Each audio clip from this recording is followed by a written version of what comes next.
Video শুরুতে আপনাদের কাছে আমার একটা প্রশ্ন। আচ্ছা, মুস্তাফিজ যে ইন্ডিয়াতে খেলতে গেল, আপনারা কি মুস্তাফিজকে কেউ বলেছেন তুমি যে ইন্ডিয়াতে খেলতে যাচ্ছ তুমি তো ভারতের দালাল? তাকে কেউ মানা করেননি, বরং সেই 9 কোটি টাকাতে বিক্রি হওয়াতে আপনারা সবাই খুশি ছিলেন। হ্যাঁ, আমিও খুশি ছিলাম, কিন্তু আমিও তাকে ভারতের দালাল বলিনি, এখনো বলছি না। আপনারা যেহেতু মোস্তাফিজকে ভারতের দালাল বলেননি, ইন্ডিয়াতে খেলতে যাওয়ার পরেও তামিম ইকবালকে কেন ভারতের দালাল বলছেন? তামিম ইকবালকে আমিও ব্যক্তিগতভাবে তেমন পছন্দ করি না। আগে করতাম, খেলোয়াড় হিসেবে অনেক পছন্দ করতাম, কিন্তু রিসেন্ট গত কয়েক বছরে তার অনেক কর্মকাণ্ড দেখে তার প্রতি আমার যে ভালো লাগাটা সেটা চলে গিয়েছে। কিন্তু তারপরও বলতে যাচ্ছি, এখন কেন তাকে ভারতে দালাল বলছেন? আচ্ছা, আপনাদের কাছে আমার আরো প্রশ্ন, সেটা হলো, আমি শুনতে পেলাম যে গতকালকে বা গত পরশু ভারতীয় হাই কমিশনার তারেক রহমানের সাথে তার বাসায় গিয়ে দেখা করেছেন। এখন কি আপনারা তারেক রহমানকে ভারতের দালাল বলবেন, নাকি বলতেছেন না ভয়ে, যে মানে তারেক রহমানকে বললে আপনাদের সমস্যা হতে পারে? আচ্ছা, এই যে জামাতের আপনার আমির শফিকুর রহমান যে ভারতের সাথে মিটিং করলো, রয়টার্সের অনেক প্রশ্ন করার পরে সে যে বলে দিল, কিন্তু কি বিষয়ে কথা বলেছে সেটা বলেনি। সেজন্য কি আপনারা শফিকুর রহমানকে ভারতের দালাল বলবেন? বলবেন না। কিন্তু তামিম ইকবালকে দালাল বলতেছেন।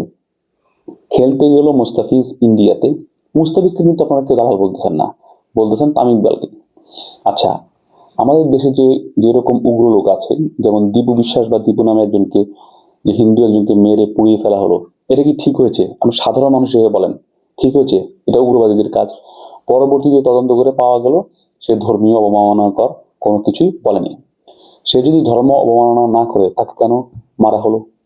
আচ্ছা, আমার আরো একটা কথা, যদি কোনো ব্যক্তি ধর্ম অবমাননা করে, সেটা বাংলাদেশে হোক, ইন্ডিয়াতে হোক, যে কোনো রাষ্ট্রে হোক, বাংলাদেশে যদি কোনো লোক ধর্ম অবমাননা করে, তাকে মেরে ফেলার কি দরকার?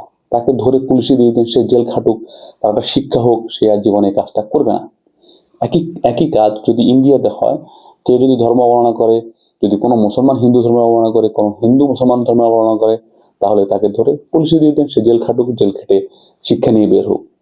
কিন্তু সেটা না করে তাকে মেরে ফেলা কোনোভাবে এটা কোনো যুক্তিতে আসে না। এই যে দীপু বিশ্বাস বা দীপু যাকে খুন করা হয়েছে বা মেরে ফেলা হয়েছে, মানে অনেকেই লিখেছে এটা উচিত হয়নি, এবং ওই ধরনের পোস্টে গিয়ে অনেকে কমেন্ট করছে তাকে তো মরার পরে পুড়তে হইতো, মেরে ফেলা হয়েছে, পুড়ে ফেলা হয়েছে। কি বিচ্ছিরি মানুষের মেন্টালিটি! তো যাই হোক, আমার কথা হলো, আপনারা সবাই লাগছেন তামিম ইকবালের পিছনে। যে বিসিবি ক্রিকেটের যে পরিচালক, এই যে আপনারা কেউ চিনতেন? সে কি ক্রিকেটের লোক, নাকি ক্রিকেটের লোক না? ক্রিকেটের ভালো কি তামিম ইকবাল বেশি বুঝবে, নাকি ক্রিকেটের বাইরে কেউ বুঝবে?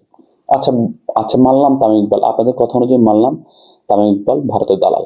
যে তামিমের পক্ষ হয়ে অনেকগুলো ক্রিকেটার যে সংবাদ সম্মেলন করলো, তাহলে সবাই কি ভারতের দালাল? তাহলে দেখা যাচ্ছে বাংলাদেশে তো ভারতের দালাল অনেক। মানে কথায় কথায় যে ট্যাগিং করা, অমুক ভারতের দালাল, অমুক ভারতের দালাল, এই যে ট্যাগিং করা, আচ্ছা ঠিক আছে ভারতের দালাল, তো সরকার যে ভারতকে ইলিশ পাঠালো অনেকগুলো, টনের উপর টন, সরকার ভারত দালাল। আওয়ামী লীগ সরকার ভারত দালাল ছিল আপনারা বলতেছেন, তাহলে এই সরকার যে ভারতকে মানে ইলিশ পাঠাচ্ছে, তাহলে এই সরকার কি ভারত দালাল? এই সরকার যে কিছুদিন আগে ডিজেল না অকটেল কিনলো অনেকগুলো, তাহলে এই সরকার ভারত দালাল? তাহলে আপনারা যখন নিজেদের ব্যাপার আসবে তখন ভারত দালাল, যখন মানে ভালো লাগবে না তখন ঠিক আছে, ভালো লাগলে না লাগলে ভারত দালাল, নিজের স্বার্থ থাকলে ঠিক আছে ভারত দালাল না। আপনারা রাজনৈতিক কারণ দেখিয়ে মুস্তাফিজের কথা বলতেছেন, সমস্যা। তাহলে মানে তাহলে রাজনৈতিক কারণে আপনারা সাকিব আল হাসানকে কেন খেলতে দিচ্ছেন না? হ্যাঁ, সে আওয়ামী লীগের সমর্থক ছিল, আপনাদের চোখে দোষী, তাকে দেশে আনেন, একটা মামলা করে 10-15 দিন জেল খাটান, 1 মাস জেল খাটিয়ে জামিন দিয়ে তাকে খেলতে দেন, অথবা তাকে খেলতে দিবেন এরকম একটা আশ্বাস দিয়ে, তাকে মানে ক্ষমা করে দিবেন এই ধরনের আশ্বাস দিয়ে নিয়ে আসেন, খেলতে দেন। এটা তো বাংলাদেশের ক্ষতি হচ্ছে, দেশের ক্ষতি হচ্ছে। সে দেশের 1 নম্বর খেলোয়াড়, সে পুরো বিশ্বের 1 নম্বর অলরাউন্ডার, তাকে দেশের স্বার্থে খেলানো উচিত ছিল। সে তো সরাসরি কাউকে খুন করে নাই, সে তো রাস্তায় নেমে কাউকে মারে নাই, সে একটা রাজনৈতিক দলের সমর্থক ছিল। এরকম এখন বিএনপিতে অনেক রাজনৈতিক দলের সমর্থক থাকতে পারে, কোনো খেলোয়াড় থাকতে পারে। যেমন বাংলাদেশ জাতীয় দলের আগের, যেমন বাংলাদেশ জাতীয় দলের ফুটবলার আমিনুল ইসলাম, সম্ভবত আমিনুল হক বা ইসলাম, উনি বিএনপি করেন। উনি যদি এমপি হন, বিএনপি যদি কোনো কারণে এরকম এই ধরনের কোনো ঘটনার সম্মুখীন হয়, বা কখনো কোনো কেউ যদি মানে আগ্রাসী ভূমিকা পালন করে, তখন কি সরকার বসে থাকবে? তখন যদি দু একজন মারা যায় তাহলে কি ওই আমিনুল ইসলাম মানে গিয়ে সরাসরি মেরেছে? মারা নাই। সাকিব আল হাসান আওয়ামী লীগের সাপোর্ট করেছে, সাপোর্টার ছিল, এমপি ছিল। তাকে তার যোগ্যতা অনুযায়ী শাস্তি দিয়ে তাকে বাংলাদেশের খেলায় আনা উচিত ছিল। এখন যেই কথা বলবে তাকে আপনারা বলবেন যে ভারতের দালাল, যে কথা বলবে তাকে বলবেন যে ভারতের দালাল। মানে চোখ বন্ধ করে ভারতের বিপক্ষে কথা বললে সে ভালো, অযৌক্তিক কোনো কথা বললেও সে ভালো, আর যুক্তি দিয়ে কেউ কথা বলতে চাইলেও সে ভারতের দালাল। এটা ঠিক না। এই ট্যাগিং এর রাজনীতি ঠিক না। এই ট্যাগিং কোনো কিছু ঠিক না। আমি কোনো রাজনৈতিক দলের পক্ষে কথা বলতেছি না, আমি ব্যক্তিগতভাবে রাজনীতি করিও না। আমাকে যদি কেউ ট্যাগিং দেন দিতে পারেন, এটা আপনাদের ব্যাপার, বাট আমি রাজনীতি করি না, আমি রাজনীতি পছন্দ করি না। তো বলতে পারি এটা এটা যে আপনাদের মানে কথায় কথায় ভারত দালাল বা যে কোনো জিনিস, আগে আওয়ামী লীগ যে কথায় কথায় রাজাকার বলতো এটাও ঠিক না। এখন যে কথায় কথায় ভারত দালাল বলা হচ্ছে এটাও ঠিক না। যেটা ঠিক না সেটা সেটা বলবো ঠিক না, সেটা আওয়ামী লীগ করুক, বিএনপি করুক, যে করুক। মোস্তাফিজকে ইন্ডিয়া বাদ দিল, এটাও ঠিক না। কিন্তু আমাদের দেশে যেরকম উগ্র লোক আছে, যে উগ্র লোকরা দীপু বিশ্বাসকে মেরে ফেলতে পারলো উগ্র লোকের আচরণের কারণে, সেরকম ইন্ডিয়াতে উগ্র লোক আছে যারা ন্যায় অন্যায় কিচ্ছু বোঝে না। তারা ভাবতেছে আমাদের দেশের লোককে ওখানে মেরে ফেলেছে, ওই দেশের খেলা আমরা খেলতে দিব না আমাদের দেশে। আমাদের দেশে যে উগ্রতা থেকে যেটা করা হয়েছে ওই দৃষ্টিতে ওদের পয়েন্ট অফ ভিউ কিন্তু একেবারে ফেলে দেওয়ার মতো না। আমি বলতেছি না এটা ঠিক। ওরা গুটি কয়েক লোক বলতেই পারে যে ওই দেশের লোক আমাদের হিন্দু ধর্মের ভাইকে মেরে ফেলেছে, আমরা ওই দেশের খেলোয়াড়কে খেলতে দিব না।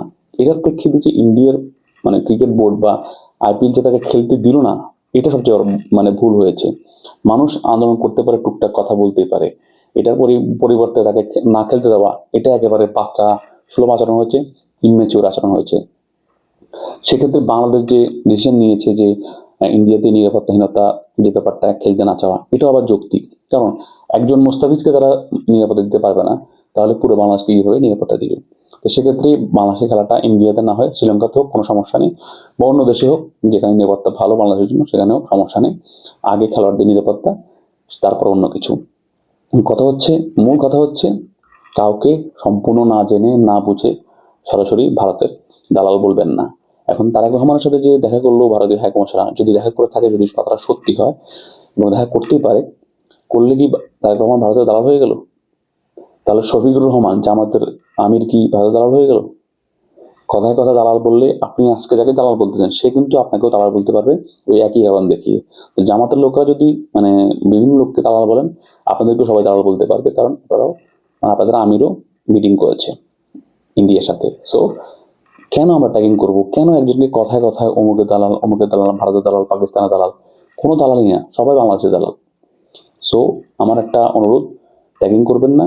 সবাই বাংলাদেশকে ভালোবাসেন, বাংলাদেশে ভালো চান, এটাই আমাদের জন্য মঙ্গল হবে। ভালো থাকবেন। আসসালামু আলাইকুম।